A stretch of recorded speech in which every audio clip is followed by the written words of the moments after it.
بس خدا کی شکر گزاری یہ بات سے کرنا کہ خدا ہم کو آج روز کی روٹی دے دیا۔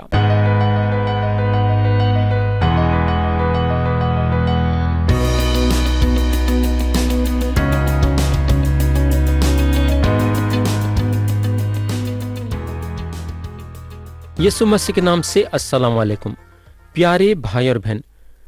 تو آپ لوگوں کو یاد ہوگا کہ گئے سو وقت ہم زبور کی کتاب باب 36 سے غور کرنا شروع کرے تھے، اور ہم زبور 36 ختم کرے تھے، اور اس کے بعد زبور 37 اٹھائے تھے اور 37 کو بھی ختم کرے۔ اس کے بعد ہم زبور 38 اٹھائے تھے اور اس کے پہلے 8 آیتوں پہ غور کرے تھے۔ لیکن میں زبور 38 کو آگے لے کے نہیں بڑھنا چاہوں گا، بلکہ ہم زبور 39 اٹھائیں گے، اور یہ زبور کا مضمون ہے زبور جو موت کے لیے ہے۔ ہم پڑھیں گے آیت 1 سے 3۔ یہاں داؤد بولتے ہیں، میں نے کہا میں اپنی راہ کی نگرانی کروں گا تاکہ میری زبان سے خطا نہ ہو۔ جب تک شریر میرے سامنے ہیں میں اپنے منہ کو لگام دیے رہوں گا۔ میں گونگا بن کر خاموش رہا اور نیکی کی طرف سے بھی خاموشی اختیار کی، اور میرا غم بڑھ گیا۔ میرا دل اندر ہی اندر جل رہا تھا، سوچتے سوچتے آگ بھڑک اٹھی۔ تب میں اپنی زبان سے کہنے لگا۔ تو میرے دوست، داؤد یہ سوچنے لگے کہ انہوں اپنی زبان کے ذریعے سے گناہ نہیں کریں گے، یعنی کہ انہوں یہ ارادہ کرے کہ انہوں دوسروں سے یہ بات سے شکایت نہیں کریں گے کہ خدا ان کے ساتھ اچھا نہیں کرا۔ داؤد جو ہے یہ ارادہ کر لیے تھے کہ جو بھی مصیبتیں ان کی زندگی میں آئیں گی انہوں جو ہے لوگوں کو نہیں بتائیں گے، لیکن اپنے سارے مصیبتیں خدا کے سامنے رکھیں گے اور خدا کو بتائیں گے۔ تو ہمارا بھی رویہ ایسا رہنا چاہیے۔ ہمارے سارے پریشانیاں لوگوں کے سامنے رکھنے کے بجائے خدا کے سامنے رکھنا چاہیے۔ آیت 4 پڑھیں گے۔ داؤد بولتے ہیں، اے خداون ایسا کر کہ میں اپنے انجام سے واقف ہو جاؤں، اور اس سے بھی کہ میری عمر کی میعاد کیا ہے، میں جان لوں کہ کیسا فانی ہوں۔ داؤد جو ہیں آدمی کی کمزوری جان کے پوچھتے ہیں زندگی کا آخر مقصد کیا ہے؟ وہ کیا چیز ہے جو زندگی کو مقصد دیتی ہے؟ یہ آج کا سوال ہے جو جوان لوگوں کے ذریعے سے پوچھا جاتا ہے۔ تو یہ سوال جو ہے داؤد کا بھی تھا۔ ایک انسان یسوع مسیح میں ایمان لاتا ہے تو اس کے گناہ معاف ہوتے ہیں اور اس کو روحانی زندگی ملتی ہے، یعنی کہ اس کے زندگی کا مقصد پورا ہوا ہے۔ جو مقصد کے لیے انہیں جی رہا یہ دنیا میں، وہ مقصد اس کا پورا ہوا ہے، کیونکہ انہیں ہمیشہ ہمیشہ کے لیے خدا کے ساتھ جنت میں زندگی گزاریں گا۔ ایک مسیحی ماں باپ اگر اس طرح کی زندگی گزاریں گے کہ ان کے زندگی میں کوئی مطلب نہیں ہے، تو میرے بھائی اور بہن، بچے ان کے زندگی کو دیکھ کے یہ سمجھیں گے کہ ان کے زندگی میں بھی کوئی مطلب نہیں ہے۔ بولنے کا مطلب یہ ہے کہ ان کا جو یسوع مسیح کے پاس آنا وہ نہیں ہو سکے گا، کیونکہ وہ اپنے ماں باپ کی زندگی کو دیکھ کے یہ جانیں گے اور وہ خدا سے دور ہو جائیں گے۔ تو پیارے بھائی بہن، یہ زبور ایسے قسم کے نسل سے تعلق رکھتا ہے۔ داؤد جو ہیں دعا کرنے کو لگے، اے خداوند ایسا کر کہ میں اپنے انجام سے واقف ہو جاؤں۔ آیت 5 پڑھیں گے۔ یہاں داؤد بولتے ہیں، دیکھ تو نے میری عمر بالشت بھر کی رکھی ہے، اور میری زندگی تیرے حضور بے حقیقت ہے۔ یقیناً ہر انسان بہترین حالت میں بھی بالکل بے ثبات ہے۔ صلہ۔ تو یہ آیت صلہ کے لفظ سے ختم ہوتی ہے، یعنی کہ رکو، دیکھو اور سنو۔ تو پہلی بات جو داؤد یہاں کرتے ہیں، انہوں عمر کے بارے میں بتاتے ہیں کہ ایک انسان کی عمر کتنی ہو سکتی ہے۔ انہوں یہ نہیں بولے ہیں کہ 70 سال یا 80 سال، بلکہ انہوں بالشت بھر بولتے ہیں۔ بالشت بھر کا مطلب ہے یعنی کہ چھوٹی عمر۔ دیکھتے دیکھتے انسان کی عمر ختم ہو جاتی ہے۔